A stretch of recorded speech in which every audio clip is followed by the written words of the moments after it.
अगर ऐसी बात थी तो अपनी मम्मी को भी साथ ले आते। अरे कम से कम वो अपनी होने वाली बहू को देख तो लेती।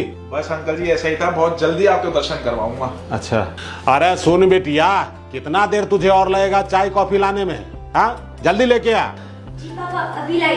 हाँ हाँ, जानते हैं मेरी बेटी इतनी गुणवान और संस्कारी है कि घर का सारा कामकाज वही देखती है। मुझे तो इस बात का भय है कि मेरी बेटिया जब ब्याह होकर चली जाएगी तो मेरे घर को संभालेगा कौन। लो आ गई मेरी बेटी। कहाँ जा रही बेटा तू? अरे मेहमानों को चाय तो सर्व कर। लीजिए चाय लीजिए।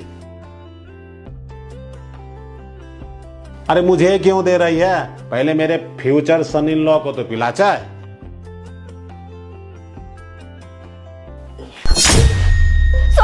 सॉरी। अरे क्या करे बेटा, तेरा दिमाग खराब है। कहाँ देख रही थी तू? गलती से हो गया। सारा कमरा खराब कर दी दमाद बाबू का। कोई बात नहीं अंकल जी, गलती तो सबसे हो जाती है। एक काम कर, दमाद बाबू को ले जा, वॉशरूम दिखा और मेरा कोई कपड़ा दे इनको पहनने के लिए। जा ले जा। आप चलिए। ठीक है।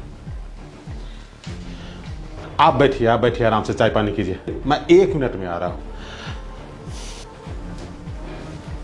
सुन निक्की सुन, कान खोल के एक बात सुन ले।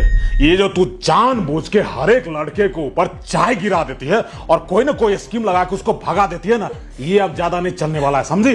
सुन सुन सुन मेरी बात सुन, ज्यादा पापा पापा मत कर दे, मार थप्पड़ से मुंह फोड़ दूंगा। बदमाश कहेंगे।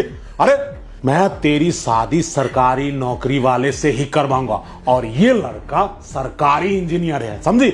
और ये जो तेरे दिमाग पे राहुल के इश्क का भूत सवार है ना, उसको उतार दे, नहीं तो मुझसे बुरा कोई नहीं होगा। और जल्दी से साफ सुथरा करके अंदर आ जा।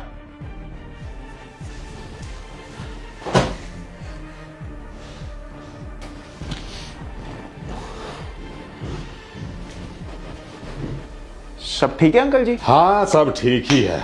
वो दरअसल मेरी बिटिया को ना मेरा पैजामा और टी शर्ट मिल नहीं रहा था शान बाबू को देने के लिए, तो मैं गया, उसकी मदद थोड़ी सी कर दी, मिल गया है। शान नहीं आया अभी? ये लीजिए, आ ही गए दोनों।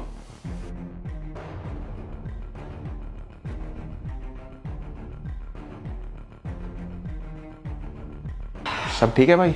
हाँ। और बताइए शान बाबू, आपको हमारी लाडो कैसी लगी? मतलब ये रिश्ता हम फाइनल समझे ना? हाँ अंकल जी, रिश्ता मेरी तरफ से पक्का समझिए। बस मैं सोच रहा था कि शादी से पहले थोड़ी दहेज की बात हो जाती तो ज़्यादा अच्छा रहता। भाई अरे दहेज?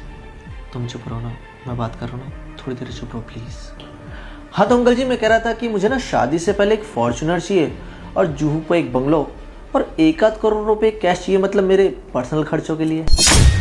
देखिए शान बाबू, हम तो आपको पहले ही बता दिए थे कि भैया हम दहेज प्रथा के बिल्कुल खिलाफ है।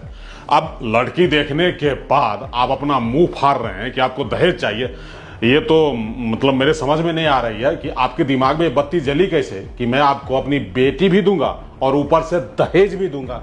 हाँ, आप बिल्कुल गलत बात कर रहे हैं। अरे आपको दुल्हन मिल रही है, क्या ये दहेज नहीं है?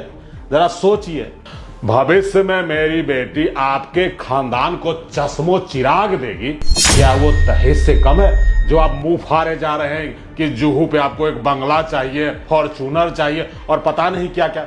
अरे आप सरकारी नौकर है ना, खुद में इतनी ताकत रखिए कि जो आप चाहते हैं अपनी कमाई से खरीदिए। देखिए अंकल जी, मेरी बात ना आप ध्यान से सुनिए। मेरे माँ बाप ने ना मेरी पढ़ाई लिखाई पर लाखों रुपए खर्च करें, तब जाके ना मैं सरकारी नौकर बना हूँ। और वैसे भी आपको ये चीज़ सोचनी चाहिए कि आपको अगर अपनी बेटी सरकारी नौकर के साथ ब्याह नहीं है ना, तो दहेज का इंतजाम तो रखना चाहिए। हर कोई करता है, ये चीज़ तो कॉमन है ना। वरना करा दीजिए आप अपनी बेटी की शादी किसी भी लूले लंगड़े या किसी भी गरीब इंसान से। अरे बिल्कुल रख। अरे मुझे तो लगा था कि तू राजे रजवाड़े घराने का लड़का है, दहेज प्रथा के खिलाफ होगा, लेकिन तू तो बिल्कुल उसके विपरीत है। अरे तेरे जैसे नीच सोच वाले व्यक्ति को अरे अपनी बेटी तो क्या बिस्किट भी ना दूं, चाहिए बिस्कुट मैं कुत्ता को न क्यों खिला दूं, समझा? अच्छा हुआ कि शादी से पहले तूने अपनी असलियत बता दी बेटा। अब शादी के बाद अगर कोई तरह का ड्रामा करता दहेज प्रथा के लिए तो मजबूरन में बाप मजबूर होकर तो कुछ भी कर ही देता। बहुत अच्छा किया बेटा। मुझे तेरे घर में अपनी बेटी को नहीं ब्याना है। एक काम कर, चल उठ अरे भाई उठो, जाओ लेके जाओ अपने भाई को, चल फुट। एक मिनट अंकल जी, मैं यही तो आपको तब से समझाना चाह रहा था कि आप अपनी बेटी की शादी नहीं कर रहे हैं बल्कि उसे बेच रहे हैं।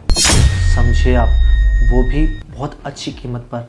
अरे अंकल आप खुद सोचिए कि आप अपनी बेटी की शादी एक सरकारी नौकर के साथ कर भी देते हैं तो क्या गारंटी है कि उसके पास ये सरकारी नौकरी हमेशा रहेगी। अरे कल को मान लो अगर मुझसे कोई गलती हुई और मुझे सस्पेंड कर दिया तो तब तो ये सरकारी नौकरी नहीं रहेगी ना। और वैसे भी आपकी बेटी ना जिससे प्यार करती ना, आपको अपनी बेटी की शादी उससे करवानी चाहिए। अब आप खुद सोचिए कि अगर आपकी बेटी चाहती ना तो जिस लड़के से वो प्यार करती है उसके साथ भाग भी सकती थी, लेकिन उसने ऐसा नहीं किया। क्यों? सिर्फ आपकी इज्जत की खातिर। उसको ये डर होगा कि अगर मैं भाग गई तो मेरे बाप की समाज में क्या इज्जत रह जाएगी। वो अपने प्यार को कुर्बान करके आपकी पसंद से शादी कर रही है मजबूरी में। और आप सोच रहे होंगे कि ये सब मुझे कैसे पता चला। जब आप अपनी बेटी से रूम में बात कर रहे थे ना, तब मैंने सब कुछ अपने कानों से सुन लिया था। अरे अंकल, आपको तो प्राउड करना चाहिए कि आपकी इतनी अच्छी बेटी है, वरना लड़कियां ना आजकल अपने माँ बाप की इज्जत का ना ज़र्रा बराबर भी ख्याल नहीं रखती हैं। अरे ज़िंदगी आपको नहीं काटनी बल्कि आपकी बेटी को काटनी है। आप तो कुछ दिन बाद बूढ़े हो जाओगे और इस दुनिया से चले जाओगे, रह जाएगी सिर्फ आपकी बेटी। अरे कम से कम उसकी खुशी के लिए उसकी शादी तो करा दीजिए जिससे वो प्यार करती है। बेटा शायद तुम ठीक कह रहे हो। हर एक माँ बाप का स्वार्थ होता है कि उसकी बेटी का जीवन सुख में बीते, शांतिपूर्वक बीते, उसे ज़िंदगी में किसी तरह की कमी ना हो। इसी स्वार्थ में मैं भी पड़ा था। मुझे लग रहा था कि प्यार से बढ़ के पैसा है, लेकिन तूने बेटा मेरी आंखें खोल ली। कोई बात नहीं, तुम जैसा कहते हो मैं अपनी बिटिया की शादी उसी से करूंगा जिससे मेरी बेटी प्यार करती है। बहुत बहुत धन्यवाद बेटा। अरे बेटिया इधर आ। देख बेटा, मुझसे सचमुच बहुत बड़ी गलती हो गई कि मैं सोच रहा था तुझे सुरक्षित घर में भेजूं ताकि तेरा जीवन सुख में बीते, लेकिन आज शान जी ने मुझे यह एहसास करा दिया कि प्यार सबसे ऊपर होता है। और बेटा तू जहाँ शादी करना चाहेगी ना, मैं तेरी शादी वहीं करवा दूंगा। सच पापा, आप एक बार राहुल से मिलेंगे ना तो आप उसे ना कर ही नहीं पाएंगे। कोई बात नहीं, एक काम कर, कल उसे बुला ही ले। थैंक यू सो मच पापा। ओ मेरी बच्ची, आप लोगों का बहुत बहुत धन्यवाद।